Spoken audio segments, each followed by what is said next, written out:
Bonjour à tous, bienvenue sur Slower Stories. Je suis Claire, je rencontre et donne la parole à des femmes passionnées et engagées, créatrices du beau. Elles ont en commun leur envie de partager, de donner du sens à ce qu'elles font et le sourire à tous ceux qui font partie de leur aventure. Parce que pour moi, c'est ça le beau, réussir à transmettre des émotions, des moments de joie et de bien-être grâce à son activité. Slower Stories est un espace sororal bienveillant et inspirant qui valorise la puissance créatrice des femmes présentes en chacune d'entre nous. Pour ce nouvel épisode, j'ai le plaisir de recevoir Pauline, créatrice de la marque de mobilier et d'objets en teinture végétale Ligne Méridienne. Avec elle, on échange sur l'artisanat, la teinture végétale et la notion de transmission. Elle nous raconte comment son activité a modifié son rapport au temps et sa légitimité, mais aussi comment elle organise son quotidien d'artisan et nous donne son meilleur conseil pour se lancer. À la fin de cette belle conversation, Pauline nous partage sa vision du beau et se dévoile un peu grâce au traditionnel petit quiz de cette émission. Bonne écoute!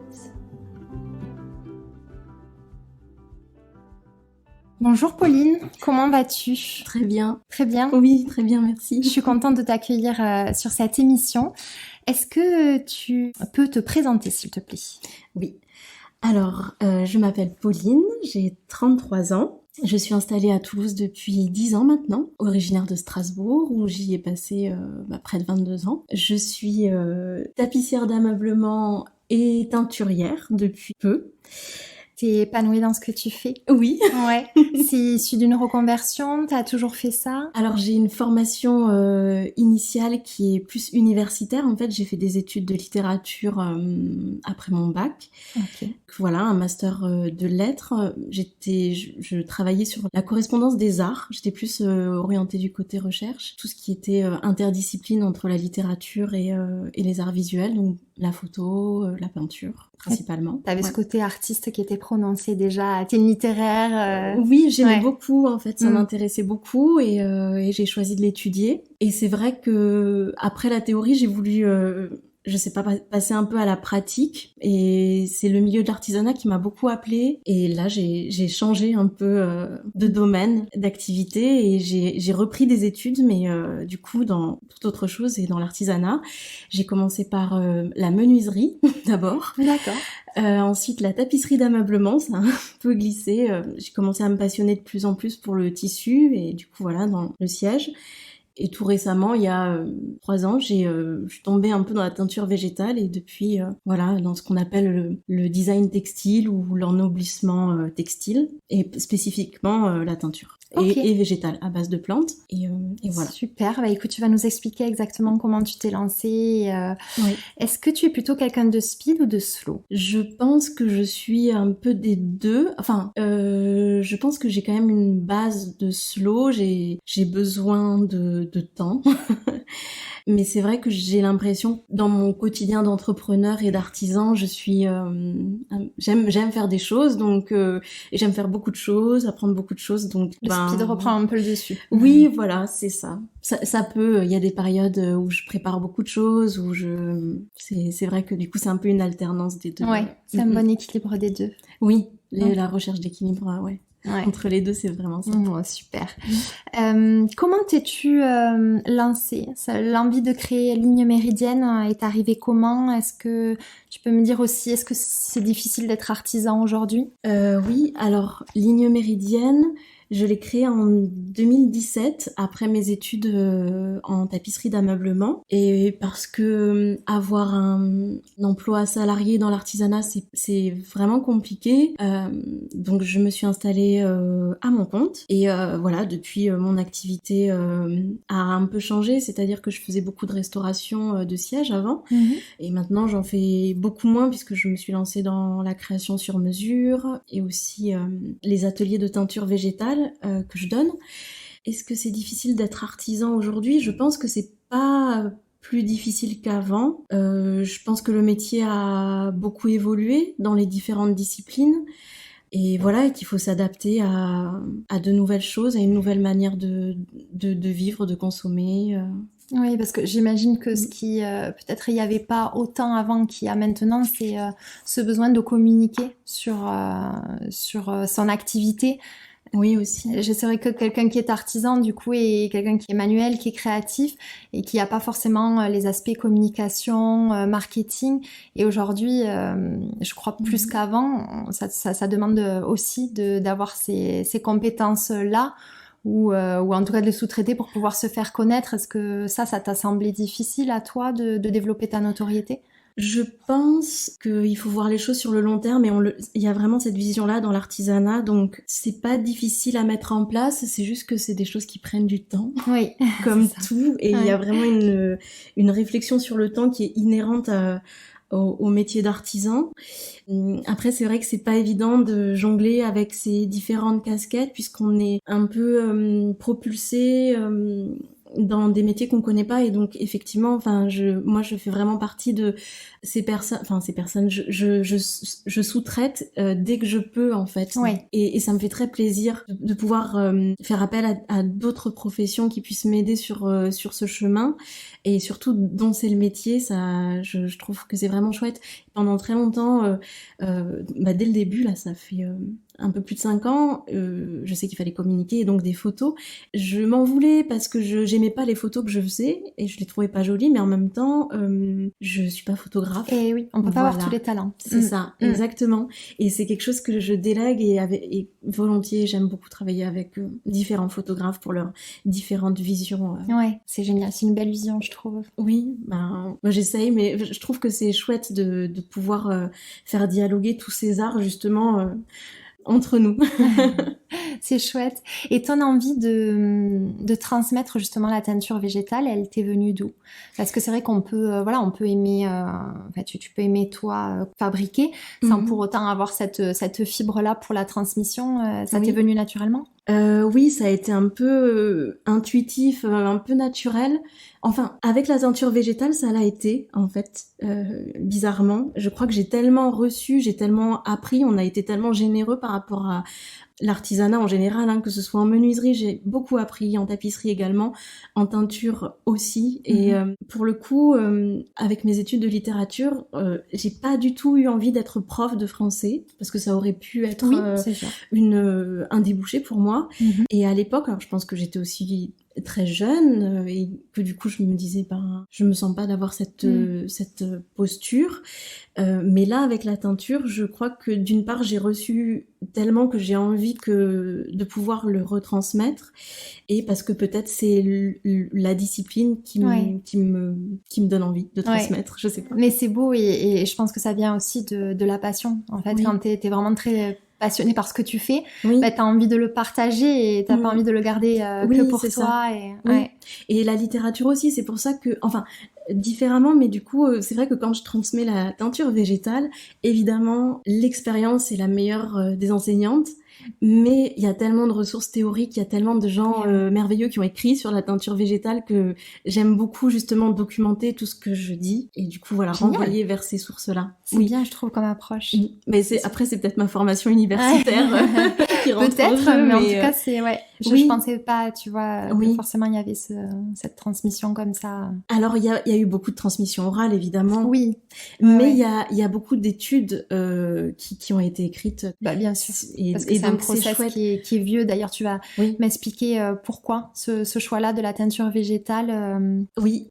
Alors, je crois que c'est pareil. Ça n'a pas été. En fait, j'ai toujours été assez, pas intuitive, mais je me laisse guider un peu dans mes choix professionnels et vers ce qui m'intéresse. Et c'est vrai que la teinture végétale, ça a été un peu un hasard. En fait, j'ai découvert la teinture végétale en faisant un stage de feutrage de laine. Ok. Et en fait, c'est un moment où je m'intéressais beaucoup au textile parce que je le travaillais dans la tapisserie d'ameublement pour recouvrir des sièges différents. Et je m'intéressais au travail de la fibre un peu plus spécifiquement pour savoir comment c'était fait, et un peu ce que je vendais finalement à mes clients. Et en faisant du feutre, en apprenant à feutrer, j'ai découvert qu'en fait, avant d'être feutrée, la laine ne peut être teinte. Après, elle peut être teinte après aussi, mais... Et je suis un peu tombée comme ça dans la teinture végétale, un peu comme coup de dans... cœur, Oui, ouais. un peu Obélix dans la marmite. Ouais. On pourrait Je voir vois un tout à peu fait. cette image. Et voilà, et puis je crois que quand on tombe dans cette marmite végétale, voilà, c'est dur d'en sortir, Ouais. quoi. Et tu crois que tu peux nous expliquer de façon assez simple, mais en quoi consiste, enfin comment ça se passe, la teinture végétale? Oui. Alors sur le principe, c'est une discipline qui est apparue il y a des millénaires, puisque à partir du moment où les hommes ont cherché à se vêtir, ils ont cherché aussi ils ont vu que la couleur était partout dans la nature et qu'on pouvait justement l'extraire d'écorce, de feuilles, tout ça. D'ailleurs, il y a eu des traditions très différentes sur tout le globe, notamment par rapport à la plante bleue, à l'indigo. Et en fait, ces différents peuples qui habitaient sur différents continents ont trouvé des manières plus ou moins similaires, mais avec des différences, d'extraire cette couleur. Donc c'est assez incroyable. Ouais. Parce qu'ils n'avaient pas le téléphone, enfin tout ça, ni Internet. Mais de façon plus synthétique, la teinture végétale, ça consiste à colorer, teindre de manière durable un textile avec une plante, donc que ce soit résistant du coup au lavage, au soleil, donc aux UV et au frottement, à l'abrasion. D'accord. Voilà, de créer vraiment un lien entre une molécule colorante qui provient d'une plante et une fibre textile naturelle. Ok. Voilà. Et ce qui t'a intéressé, j'imagine en plus du côté un petit peu magique de tirer de la nature une teinture, est-ce que la notion d'écologie rentre en compte, c'est important pour toi? Oui, je pense que oui, pour moi c'est très important. Je pense que pour beaucoup de teinturiers c'est très important, puisque à partir du moment où on fabrique ses couleurs soi-même, on expérimente tout ce processus et on se rend compte de l'impact que ça peut avoir en termes d'utilisation d'eau, d'utilisation de sources de chaleur. Oui. Puisque globalement, alors il y a différentes façons de teindre en fonction des végétaux, mais on connaît beaucoup la teinture par bouillon à chaud, donc il s'agit d'une décoction de plantes et dans laquelle on vient introduire le tissu, et donc du coup ça demande de chauffer, puis de rincer, voilà. C'est comme ça que tu fais toi? Oui, principalement, effectivement. Il y a seulement l'indigo qui fonctionne de façon différente, puisque on l'extrait en fabriquant une cuve. Et voilà, et en fait, c'est un milieu bien spécifique pour extraire cette molécule colorante. Ce qui fait un peu vraiment tout la magie de l'indigo, en fait. Ouais, c'est vraiment une couleur particulière. Oui. Oui. Qui a fasciné, qui fascine toujours par son mode d'extraction et par le fait qu'elle ne soit pas présente à l'état naturel dans les plantes. On est obligé de trouver un processus bien spécifique, voilà, qui a un milieu sans oxygène, où se développe un milieu qui est favorable à l'extraction de cette couleur-là. D'accord, voilà, ok. C'est hyper intéressant. Je comprends que... Ouais. Et on plonge dans la chimie aussi. Et oui, c'est ça. C'est la teinture végétale, ça rassemble énormément de compétences en termes de botanique, en termes d'anthropologie, en termes d'histoire, de géographie, mais ça fait intervenir éminemment la chimie. Et les histoires de pH, de température, de choses. Ça doit être hyper enrichissant. Oui. Et justement, en fait, bon, toi, tu fais de l'ameublement, mais c'est vrai qu'on parle de plus en plus de teinture végétale dans l'habillement, parce qu'on se rend compte, on prend conscience de plus en plus que les colorants sont très mauvais pour la peau et que notre peau, en fait, absorbe. Il n'y a pas que quand... alors, je sais pas, on sait que les bébés... absorbent, ils ont une peau qui est plus importante que la nôtre, mais mine de rien, il faut y faire attention. Donc je pense qu'il y aura de plus en plus de marques comme ça, fabriquées en teinture végétale. C'est hyper important. J'imagine que toi, tu as quand même eu des infos là-dessus, en plus de... C'est un peu étroitement lié avec l'ameublement. Oui, complètement. Complètement, il faut savoir que à partir du moment où l'homme a réussi des prouesses comme synthétiser la couleur. C'est quand même une avancée technologique, chimique. Voilà. À partir de ce moment-là, on a délaissé complètement les teintures végétale que l'on faisait à partir de plantes pour s'orienter plus vers de la chimie, enfin de la pétrochimie, et alors qu'on atteint dans des millénaires avec des plantes. Il faut savoir que oui, ça pose des gros problèmes au niveau écologique, environnemental, et puis surtout santé et humain aussi, puisque en fait comme tu le dis très bien, tout ce qu'on a découvert par rapport à l'industrie du textile pour la mode et le prêt-à-porter est vrai aussi pour l'ameublement, dont on parle beaucoup moins. Mais c'est pareil, c'est-à-dire qu'un certain nombre de tissus fabriqués majoritairement en Asie du Sud-Est, et de la même manière dans les mêmes usines, et voilà, avec les mêmes processus qui avec sont l'impact environnemental que ça a. Complètement. Et finalement, comme la teinture, tu vois, la façon dont tu me l'as expliqué, c'est un peu ça se rapproche de la médecine aussi. La médecine, la médecine par les plantes, on l'a totalement étouffée. Tu vois, il y a un gros retour, mais on l'a étouffée avec la médecine occidentale moderne, et c'est un peu ça finalement. Et on a oublié ce que la nature pouvait nous offrir. Oui, complètement. Mais ce qui est vrai aussi pour les teintures végétales, puisque les plantes peuvent soigner par leurs propriétés médicinales, mais dans certaines traditions ancestrales par elles peuvent soigner par la couleur en fait. Et donc justement en Afrique de l'Ouest, donc dans toutes les traditions, il me semble du Mali, Sénégal, ou des peuples autochtones teignés à l'indigo, traditionnellement le bleu soignait aussi. En fait, le bleu n'était pas juste là pour colorer, c'était très beau, mais et ça faisait partie de rites ancestraux et de la façon de teindre pour se vêtir, mais ce bleu soignait. Et d'ailleurs, je vais pas trop m'avancer parce que c'est des études qui sont encore, la recherche est longue de toute façon. De façon générale, pour trouver des remèdes à des maladies comme tels les cancers, mais par rapport à justement l'indigo, qui est vraiment fascinant dans tous les sens du terme, et c'est pour ça qu'il y a des gens qui sont vraiment... j'ai eu de la chance d'apprendre auprès de spécialistes de l'indigo, et c'est c'est une couleur vraiment à part. Et tu me donnes envie là, t'aiguises notre curiosité. Mais oui, mais il y a des super formateurs, il y a des super teinturiers. David Saint-Andreux, un de mes professeurs, est super. Et j'ai oublié ce que je voulais dire.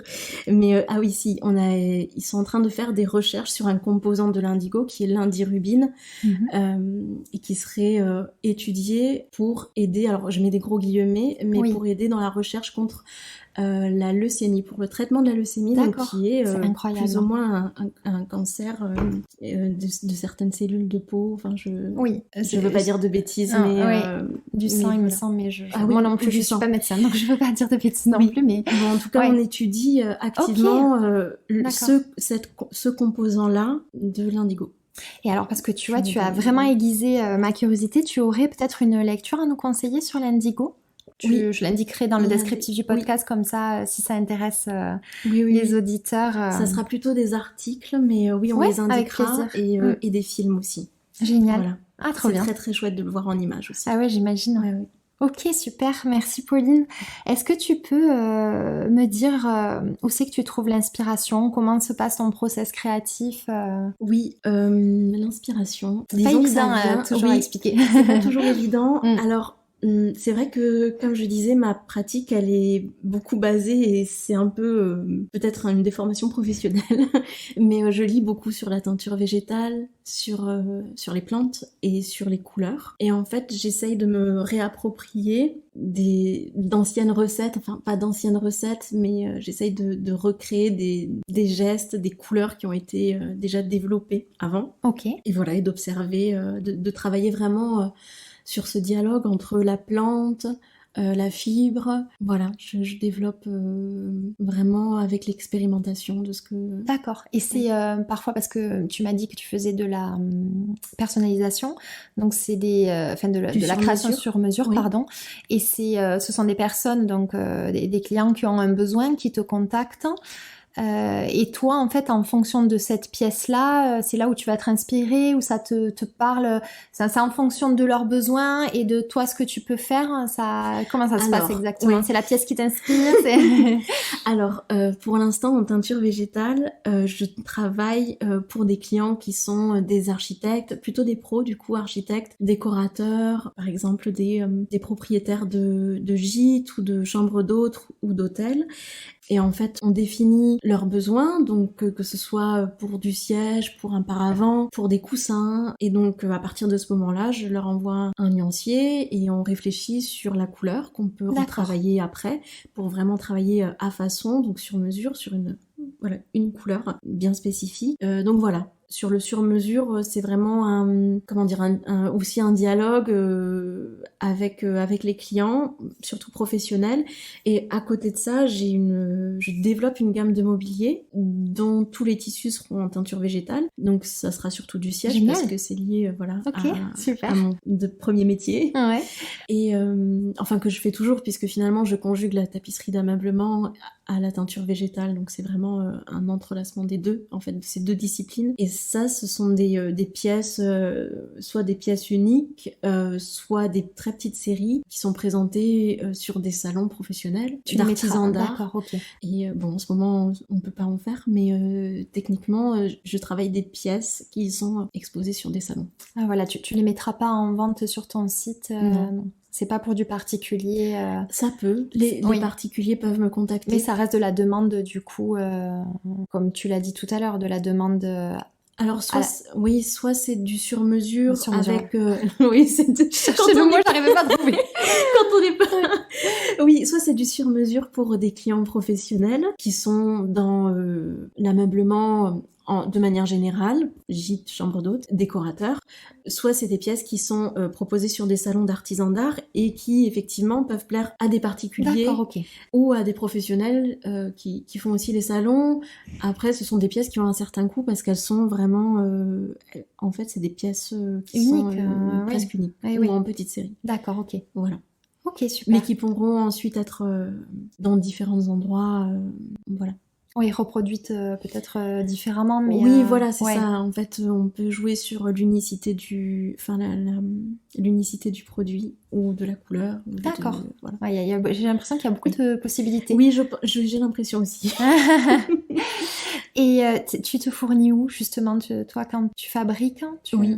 Alors, j'ai plusieurs fournisseurs. Alors, sans forcément citer leur nom, tu vois, mais simplement, si c'est du local. Alors, j'essaye au maximum d'être en local. Donc, pour les extraits tinctoriaux, soit je les produis moi-même, mais à très très petites échelles.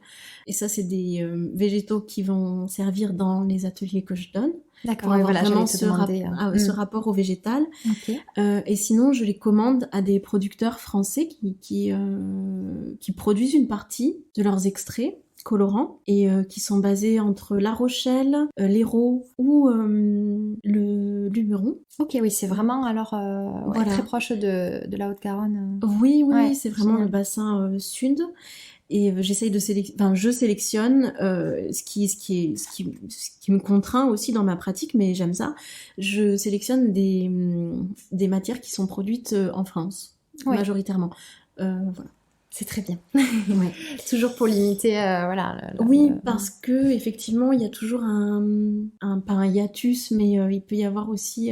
La teinture végétale peut ne pas être très écologique aussi. Oui, tout dépend de la façon dont c'est fait. Tout dépend de la façon dont on fait, voilà. Et il se trouve que j'aime beaucoup... quand on s'intéresse aux plantes, de toute façon, on aime les plantes de façon générale, mais j'ai un attrait particulier pour les bois exotiques. Je sais pas, peut-être que ça vient du fait que mon papa vient des Antilles, en fait. Ah, génial. Donc voilà. Il y a sûrement un rapport. Oui, sûrement. Et en fait, les bois exotiques certains ont des très très belles propriétés tinctoriales. On s'en sert pour plein de choses, mais aussi beaucoup pour teindre dans ces pays-là. Je savais pas du tout, tu vois. Voilà, le bois de Campèche, le bois du Brésil, qui d'ailleurs a été tellement utilisé, tellement coupé, qu'il est en voie de disparition. qu'il a disparu. D'ailleurs, je ne veux pas dire trop de bêtises. Des fois, il y a tellement de choses à savoir ouais, que j'oublie. j'imagine. Mais il faut faire très attention parce que c'est des bois qui ont une croissance souvent très lente, qui sont très denses, qui sont très durs. La forêt ne se renouvelle pas aussi vite que l'homme Elle est la consommée. coupe. Ouais, je comprends. Et pour moi, teindre avec du bois où il n'y a pas qui vient donc de l'autre côté de l'Atlantique, où il n'y a pas de traçabilité, pas de transparence, ça me pose un problème un peu éthique. Je comprends. Et voilà, mais après c'est mon choix et je sais qu'on peut faire vraiment différemment dans la pour autant, teinture tu y végétale. arrives. Ouais. Moi j'y arrive, mais enfin je sais pas si j'y arrive. En tout cas, je le fais comme ça. Après c'est vrai que il y a des couleurs auxquelles je ne peux pas avoir accès. Oui. Mais c'est comme ça. Ouais, c'est le choix que tu as fait. C'est le choix que j'ai fait, oui. Et du coup, si j'ai bien compris, dans cet atelier que j'ai eu la chance de visiter, tu y donnes essentiellement des ateliers, justement, pour apprendre la teinture végétale. Oui. C'est ça, tu travailles pas véritablement là-bas. Si, je travaille quand aussi là-bas, okay. Je teins là-bas. Après, j'ai un autre atelier pour la tapisserie d'ameublement. Oui, voilà, pour les projets plus grands, en voilà, fait. D'accord, je comprends.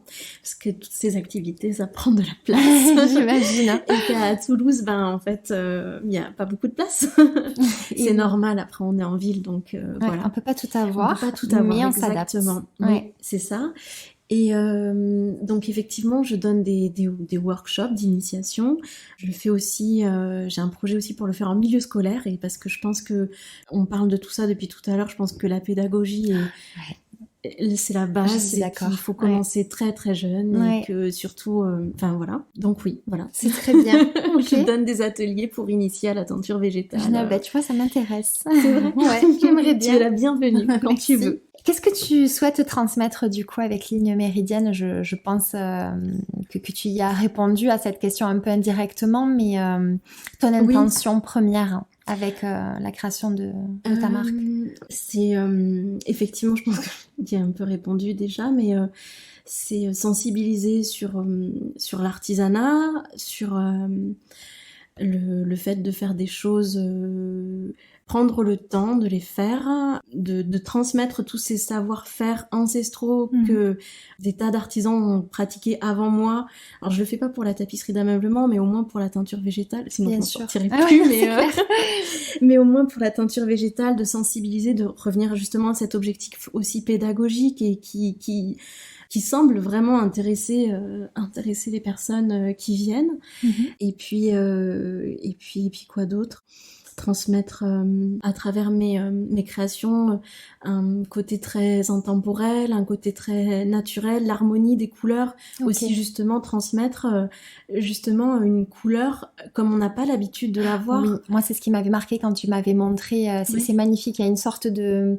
Alors c'est pas parfaitement homogène, et c'est ce qui fait toute la beauté de la teinture végétale. C'est vraiment sublime et unique en fait, tu peux pas retrouver ça mais avec...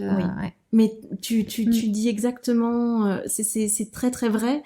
En fait, c'est que la couleur végétale, elle est issue de la nature, et la nature est tellement riche en termes du coup et complexe en termes de, justement, si on revient à la chimie, de toutes ces molécules colorantes qui font cette couleur, comme par exemple pour le rouge de la Garance, qu'en fait au niveau visuel, ça a une autre vibration, et tout le monde le reconnaît en fait, c'est-à-dire que tout le monde peut le voir. On te montre on entend des échantillons de couleurs synthétiques créées par l'homme, et avec une molécule colorante qui est bien isolée. Et quand on te met un autre échantillon à côté, ton œil le reconnaîtra, et surtout il sera bercé par cette vibration qui est complètement différente et qui apaise beaucoup. Et c'est pour ça qu'on ressent des choses sans même différentes, sans même forcément le comprendre en fait, intellectuellement. Et c'est tellement intéressant, ça rend la teinture végétale passionnante. C'est fascinant. Lorsqu'on s'est rencontrés pour la première fois, justement, tu m'as expliqué que la teinture végétale, ça avait modifié ton rapport au temps. Tu peux nous expliquer pourquoi ? Oui, ça a modifié mon rapport au temps encore plus. Alors, j'avais déjà un rapport au temps qui avait été beaucoup modifié avec l'arrivée dans l'artisanat, que ce soit en menuiserie ou en tapisserie, avec ce rapport au temps, ce rapport de restauration et du temps qu'on passe à restaurer un siège ou du mobilier, et puis aussi le temps où ce mobilier-là avait été fabriqué par quelqu'un d'autre il y a voilà, Oui. quelques années. J'ai pas eu l'occasion de travailler sur des sièges d'époque, mais de le voir. Et ça a quand même quelque chose d'assez fascinant aussi de se dire qu'il y a quelques siècles, voilà, Oui, quelqu'un a ouais, fabriqué cet c'est objet ça. qui a traversé le temps, mais la teinture végétale, ça a été vraiment, je crois encore plus à un choc, mais presque, où je me suis rendu compte qu'en fait, non seulement tout prenait du temps, on avait besoin de temps pour faire grandir la plante, pour pouvoir l'extraire, pour que la couleur se dégage, pour teindre, pour voilà, dans tout le processus. Et en fait, on est contraint. Il faut aller suivre le flot de cette pratique-là, qui est très méditative en un sens. Et c'est là encore où on se rend compte, je pense que ça a été ça le choc, de pratiquer la teinture végétale avec des temps alloués pour chaque tâche. Qui sont incompressibles. Incompressibles. Eh oui. Versus tout ce qu'on expérimente dans la vie quotidienne urbaine, Oui. où on a un temps chronométré quasiment pour tout, où on doit garder l'œil sur sa montre. Voilà. Ouais. Je crois que ça a été encore ça t'a pris plus intensément pour moi, voilà, en termes de compréhension de... Et du coup, ça nous renvoie un petit peu à la question où je te demandais si tu étais quelqu'un de speed ou de slow, mais j'imagine que cette modification du rapport au temps, elle a un peu influé sur ta vie personnelle, j'imagine. Peut-être que tu cours peut-être un peu moins ou que tu t'écoutes plus, toi, quand tu as besoin de ralentir. Je crois vraiment, oui. Ça me surprend pas. Oui, vraiment, ça m'aide beaucoup. Ça m'aide vraiment beaucoup. Parce que je m'intéresse à plein de choses... Voilà, et puis de toute façon, le quotidien d'un entrepreneur est toujours justement rempli de plein de choses. Oui, ce qui nous amène à la prochaine question. Est-ce que tu peux me dire comment tu gères ton quotidien d'artisan entrepreneur? Justement, j'essaye d'être beaucoup plus dans l'instant présent, sachant que, je pense qu'on te l'aura beaucoup dit, mais les jours se suivent et ne se ressemblent pas. Exactement. Oui. Donc voilà, j'essaye toujours de faire de mon mieux et de faire les choses les unes après les autres. Ce qui est toujours un peu rigolo, c'est que j'ai toujours l'impression d'être un peu entre deux. Je pense que c'est aussi la position de l'entrepreneur et peut-être de l'artisan d'aujourd'hui. Pour en parler beaucoup avec mes collègues artisans dans différentes disciplines, on est toujours un peu entre le marteau, enfin l'outil, et notre ordinateur, notre téléphone. Voilà, moi je réponds, je le fais pas souvent, mais des fois je dois répondre au téléphone les mains mouillées parce que j'ai les mains dans la cuve ou que j'essore quelque chose ou que je suis en train de couper quelque chose. Comme quelqu'un qui cuisine finalement et qui devrait aussi être un peu c'est ça. Partout. Tu fais partie d'un collectif d'ailleurs, cet atelier que tu as, il est dans un collectif où il y a plusieurs artisans, c'est ça? Oui, des artisans, des créatifs qui travaillent autour de l'image, voilà, autour du web, tout ça. Donc c'est l'espace éclair et c'est un atelier partagé à Toulouse. Et ce qui est génial, c'est que du coup, vous pouvez vraiment vous nourrir des expériences de chacun, partager vos problématiques. C'est un soutien, j'imagine, parce que c'est parfois pas évident quand on est artisan d'être isolé. En fait, de travailler chez soi, ou tu vois. Oui, dans nos ateliers, il y a ça bien, aussi. Je trouve. C'est hyper chouette, c'est sûr que ça aide beaucoup. Et en plus de cet atelier partagé, je suis trésorière au sein d'une association d'artisans d'art à Toulouse aussi. Et là, c'est vraiment plus spécifique artisans d'art. Comment elle s'appelle cette association? Elle s'appelle la FAT, la Fédération des artisans d'art de Toulouse. Ok, super. Et donc on se fédère et voilà, c'est hyper important. Pour créer déjà rien que pour le lien social, effectivement, comme tu disais, être tout seul, tous les artisans n'ont pas la chance d'être dans un atelier partagé. Puis des fois, il y en a qui aiment bien aussi être dans leurs ateliers, mais c'est vrai que tu peux ressentir aussi l'isolement et le besoin de communiquer, de partager, la notion de réseau et puis voilà, d'entraide, et puis aussi pour proposer des belles choses comme des événements autour de l'artisanat d'art, des expositions. Voilà, t'es très investie. C'est top. Oui, j'aime bien. C'est super. Je crois que c'est important, vraiment, ça me fait plaisir de pouvoir contribuer. Ben oui, je me doute. C'est une belle vision. Justement, si tu devais donner un conseil à tous ceux qui veulent lancer leur projet, alors bien sûr particulièrement dans l'artisanat, toi, puisque c'est ce qui te touche, mais... Encore une fois, c'est vrai que l'entourage, le fait d'être bien entouré, que ce soit avec ses collègues du même secteur ou d'autres secteurs, quand tu es vraiment installé peut-être dans des ateliers partagés ou des coworking, ça peut être vraiment très très chouette et très enrichissant. Et d'être bien entouré de façon plus personnelle dans la sphère familiale, ça c'est très important aussi. Oui, il y a vraiment les deux qui sont importants. Ouais. Et comme autre conseil, je pense que se faire confiance, c'est un peu des choses un peu bateau peut-être aussi, mais de se dire que voilà, si on se fait confiance, en prenant confiance aussi en soi, on arrive des fois à dépasser des choses qui peuvent nous amener sur d'autres choses aussi, en fait. Complètement. Moi, je me suis fait confiance en me disant et après mes études de lettres en me disant voilà, l'artisanat c'est vraiment un milieu qui me touche beaucoup. C'est là où je me suis rendu compte que j'étais fascinée par mon grand-père qui était horloger, parenthèse, mais je me suis dit j'ai envie de me lancer dans ce secteur et j'ai choisi le bois au début, la menuiserie, et ça n'a pas été facile. C'est une matière que j'adore mais que j'ai pas réussi à c'est pas le problème de maîtriser, mais qui m'a beaucoup touchée au début, qui me touche toujours, évidemment. Mais disons que je me suis pas sentie de plus creuser. Alors je travaille toujours parce que du coup ça m'aide beaucoup par rapport à la tapisserie d'ameublement. Donc de comprendre comment les sièges sont faits, comment pouvoir les restaurer, les repatiner et tout ça, sans forcément trop intervenir sur la structure, parce que c'est un métier très à part. Bien sûr. De me faire confiance pour aller dans l'artisanat, parce que ça me touchait vraiment. Et finalement, je suis passée par la menuiserie, mais ça m'a emmenée vers autre chose. Oui, c'était comme un tremplin. Oui, finalement. Et rien n'arrive par hasard, et aujourd'hui ça te sert, c'est complémentaire, donc c'est vraiment exactement, chouette. Et c'est pas un échec, alors voilà, même si je suis pas restée dessus. Dans ce milieu-là que j'avais choisi. C'est jamais un échec. Non. De toute manière. Non, c'est vrai.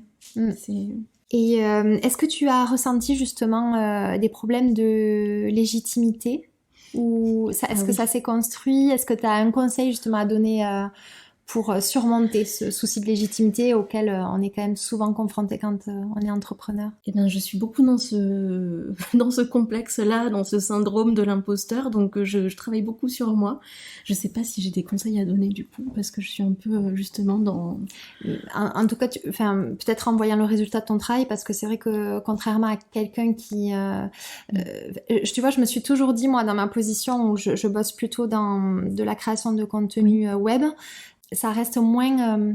on a l'impression que c'est moins concret, si tu veux, que de l'artisanat, où vraiment l'artisanat, tu as le résultat de ce que tu as créé.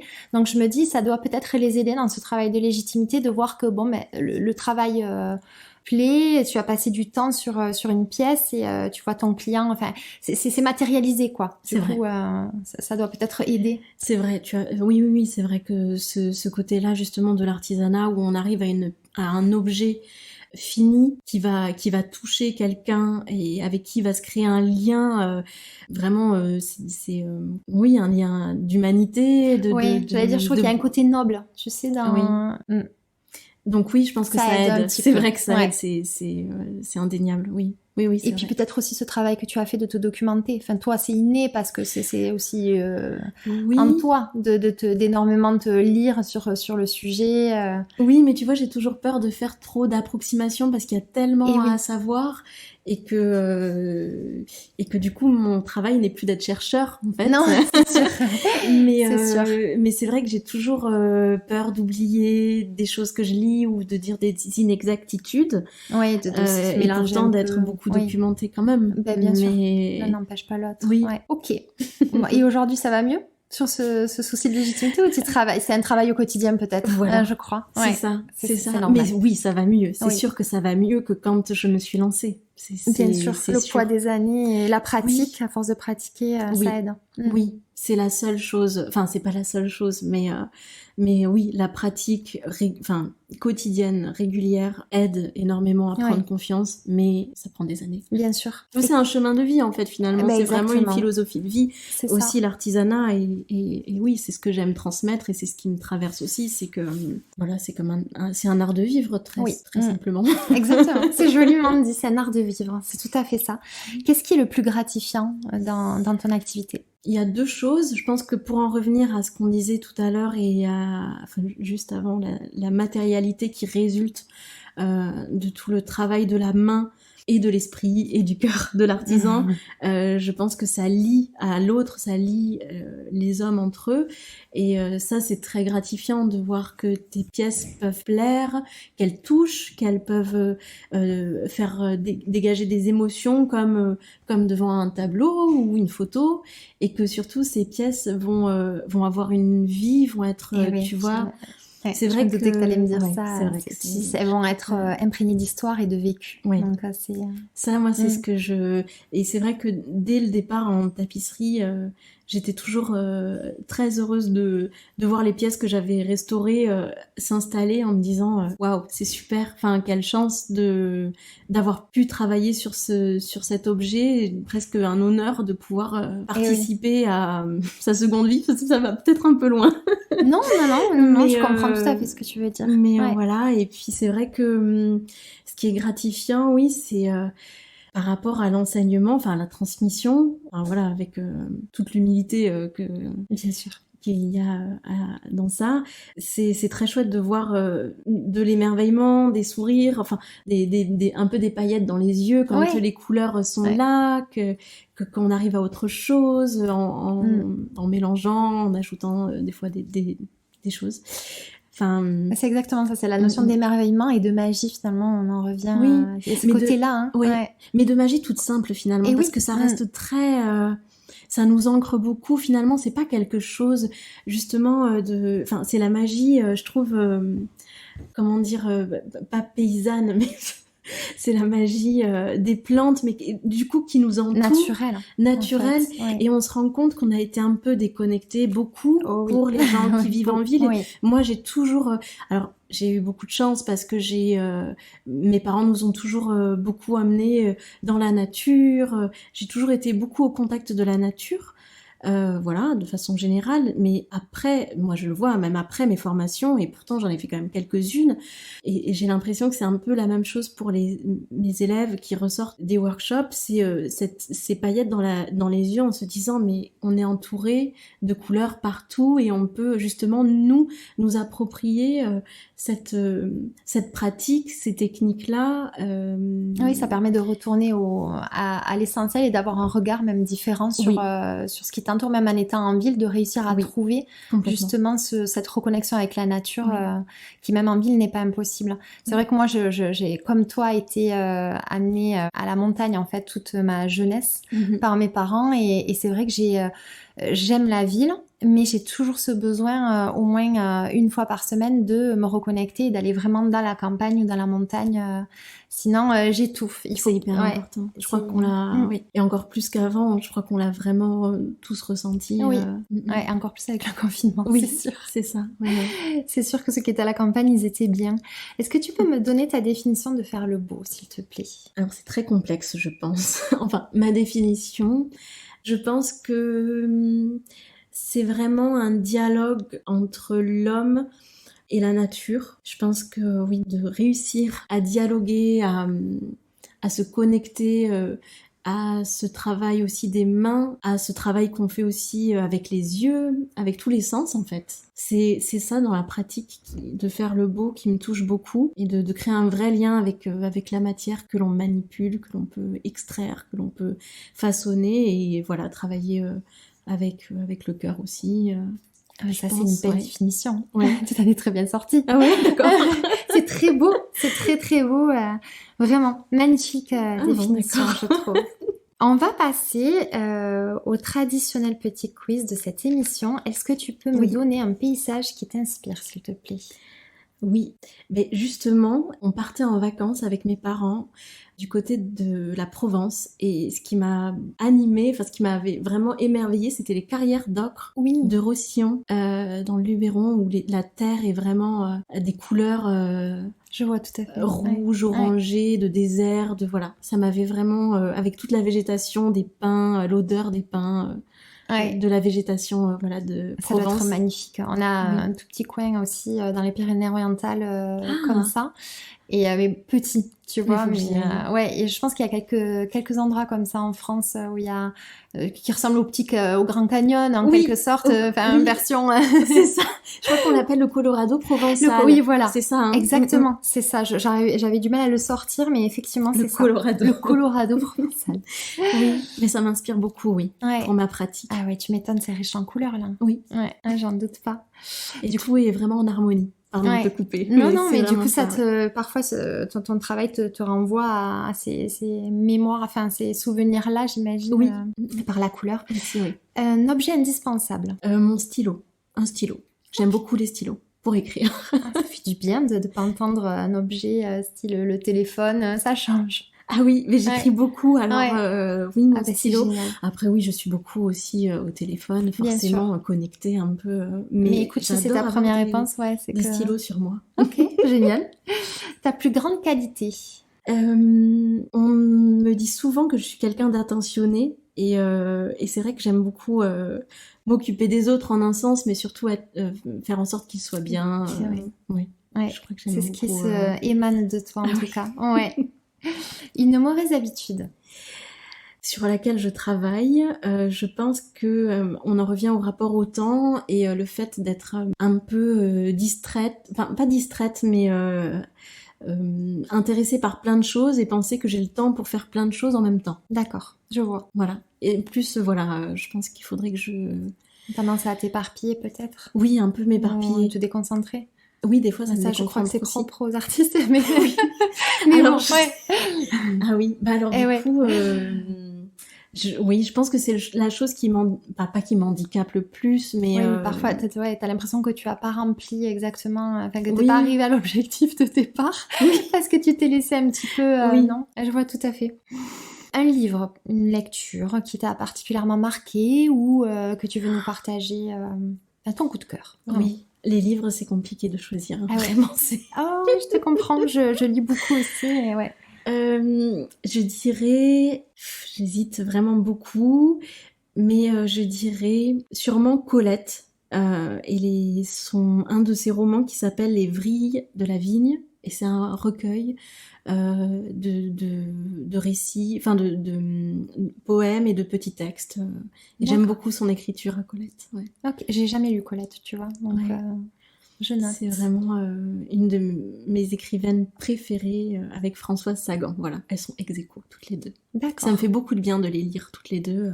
Et qu'est-ce qui domine ce livre de Colette particulièrement Elle a un rapport à la nature qui est assez extraordinaire. Elle arrive à retransmettre des paysages par l'écrit qui sont vraiment...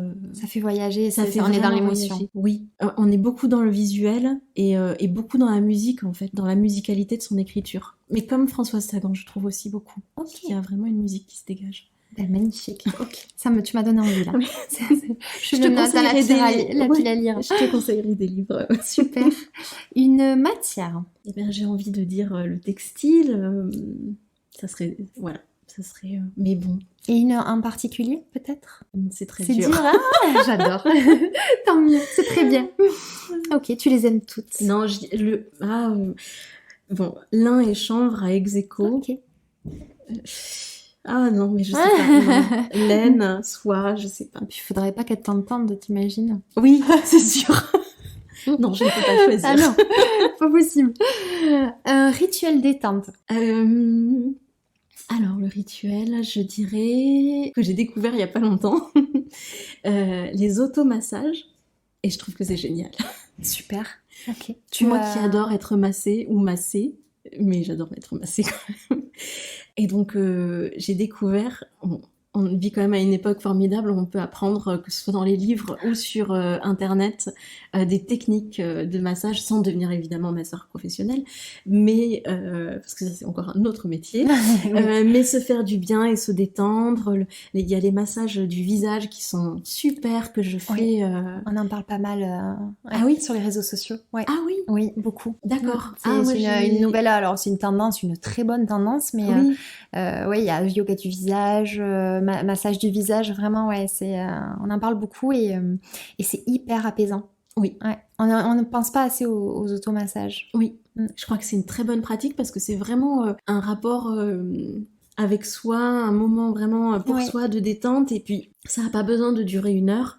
Bah, tout comme le yoga, hein, c'est vrai que des fois, même 5-10 minutes ou la méditation. Vaut mieux la régularité, en fait. Oui, c'est des petits temps qui permettent vraiment de se recharger. Et tu fais ça devant la télé? Tu fais ça devant...